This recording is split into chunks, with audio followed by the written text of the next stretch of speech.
A story of injustice and betrayal. Ankawa, Erbil, northern Iraq. The Mar Auda Farming Committee, established in 1999 to retrieve the stolen lands of Ankawa. Ankawa had 19,722 dunams of land, making it the largest farming area in Erbil.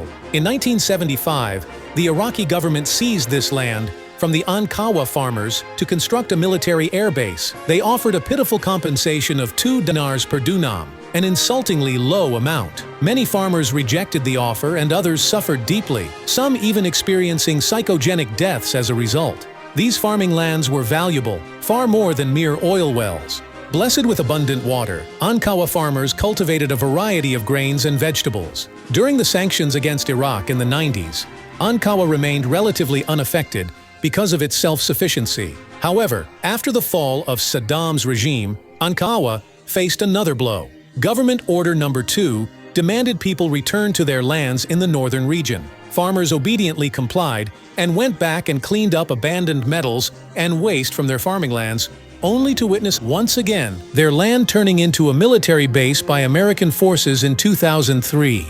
In April of that year, when crops were ripe for harvest, the U.S. military moved in with their artillery and vehicles, destroying everything in their path, leaving the farmers with nothing to live on. After that, the military Air Force base was converted to Erbil International Airport by the Northern Regional Government in Iraq, the Kurdistan Regional Government. With the prosperity of the profitable Erbil International Airport in Ankawa that generates billions of dollars and has the longest aircraft runway in the world. Through it, investment in the region and Iraq increased, all thanks to the lands of Christian farmers in Ankawa, and what remained for them were nothing but broken promises and shattered dreams. Despite relentless complaints and appeals, only a fraction of the affected farmers received a small compensation.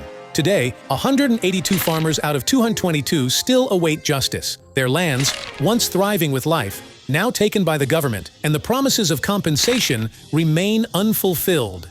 Ankawa residents didn't just lose land, they lost their incomes, their heritage. The government's excuses about lack of funds continue since 2008, and their apathy and delays only deepen their wounds and forces them to migrate. They're not asking for charity, they're demanding their rights, earned through generations of hard work and sacrifice. Ankawa is not just a place, it's their home, their identity, their history, and refuse to abandon it, despite the hardships. It's time for the government to acknowledge their trouble and address their needs. Ankawa deserves better than being reduced to ink on paper. It deserves justice, dignity, and the chance to thrive once again.